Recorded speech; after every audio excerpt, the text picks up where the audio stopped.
Hey everyone, and welcome to another video for another day.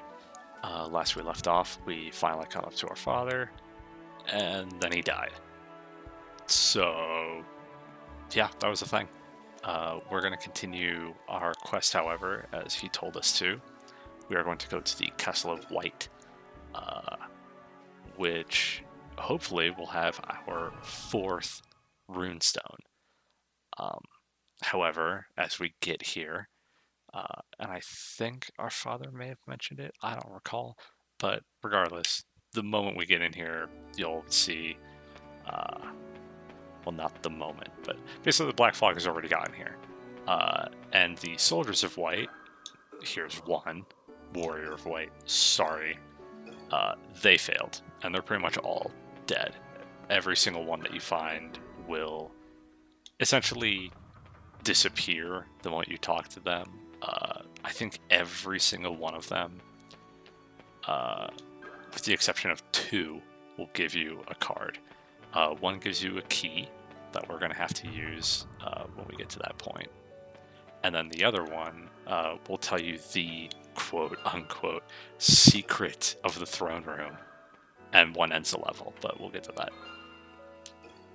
So this area is pretty straightforward. If you actually want to get everything, then you have to go into all the little alcoves.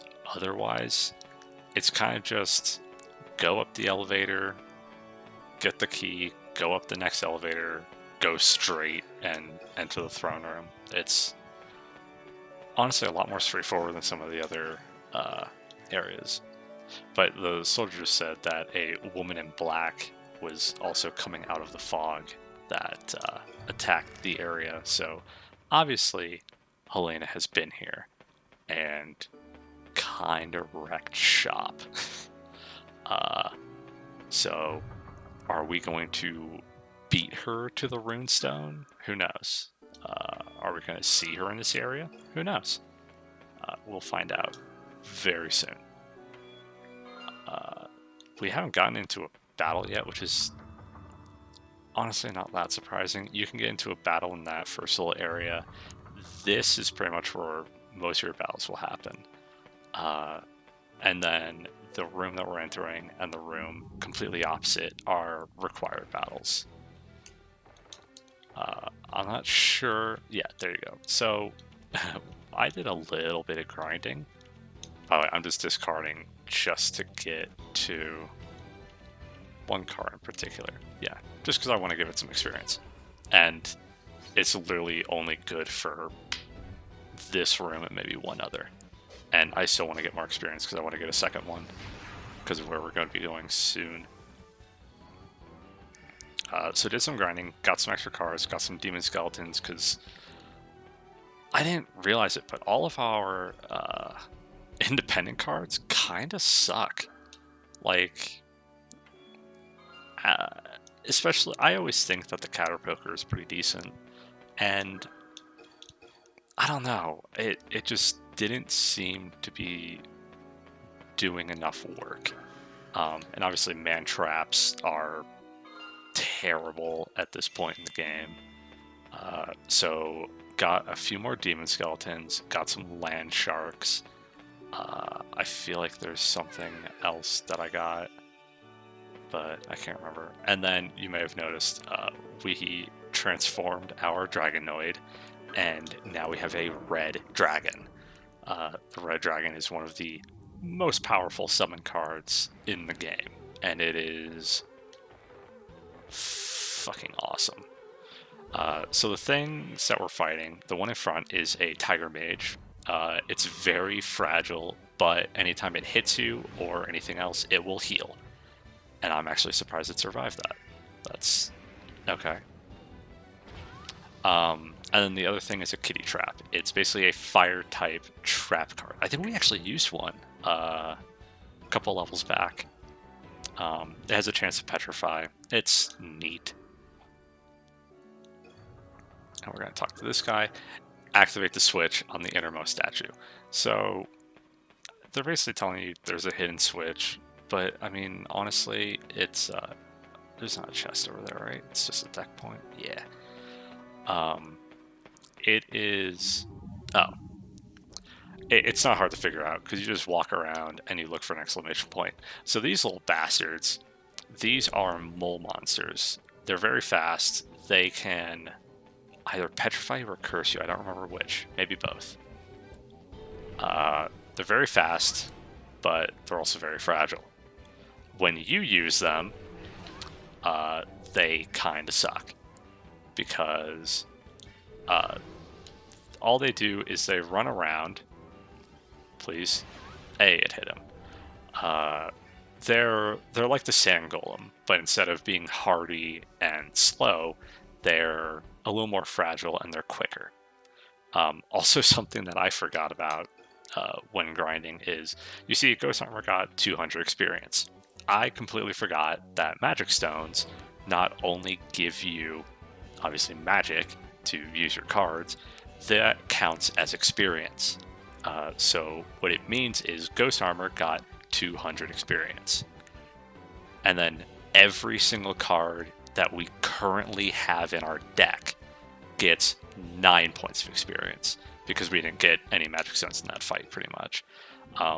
But it becomes a very necessary way to level up shit cards. Like, I will need to be leveling up the Hobgoblin later on to get certain cards, and obviously the Hobgoblin will not do shit against enemies at this level. So you just put one in your deck, and oh my god, there's so many. And then you basically just do this. You let your strong cards do all the work, and you collect the rewards. I actually did not think that those two were going to do so much work. That's amazing. So the Demon Skeleton is, we talked about before, the thing is a monster. It does way more damage. He's about to die, so I'm going to get rid of that. I'd actually really like to capture him if I could. How much will this do? 3? It did 1. Okay. Yeah, no, fuck that. You son of a bitch. Let's put you out so you can get experience. This is a Chaos Knight. It's basically a much better version of the Ghost Armor. Ghost Armor is obviously a wood affinity element, I guess. Chaos Knight is neutral, so it's strong against everything. Additionally, it has an added effect, which is why it goes from 3 uses to 2 uses. The Chaos Knight has a chance to one-hit kill whatever it hits. So, obviously, some bosses are immune to that effect, but regardless, it's very nice. Oh, you lived? You son of a bitch. Can we capture you with that? Nope. Why not? I'm just gonna... So, you may have also noticed, I completely got rid of the Rebus card. What it was doing is it gives us... And we got Tiger Mage. Great. We have a few already. The Rebus gave us 30% of our health back, and then I think it's like 1 to 3 cards. And I noticed that we weren't really running out of cards. Really? It wasn't a big deal.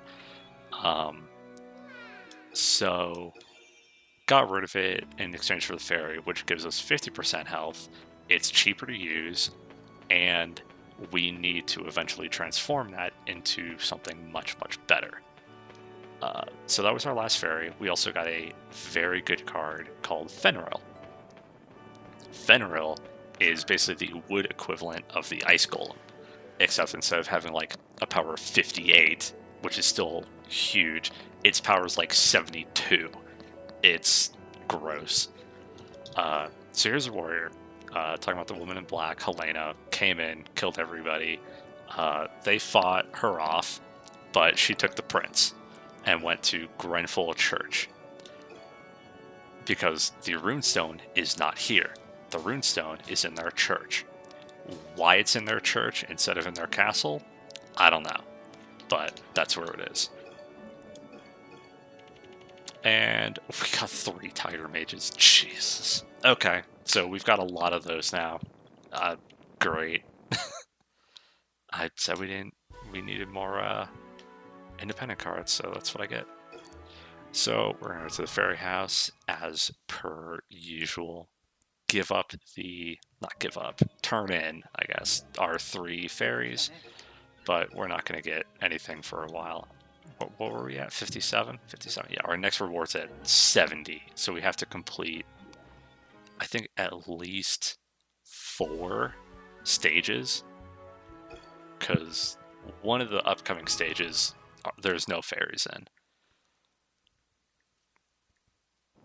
I don't believe there's anything good that we can do.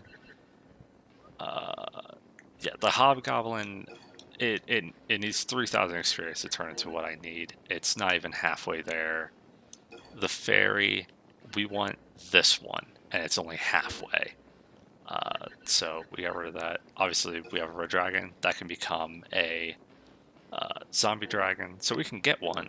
But first, we want to copy it, and it needs 5,000 because, of course, it does. It's a very strong card.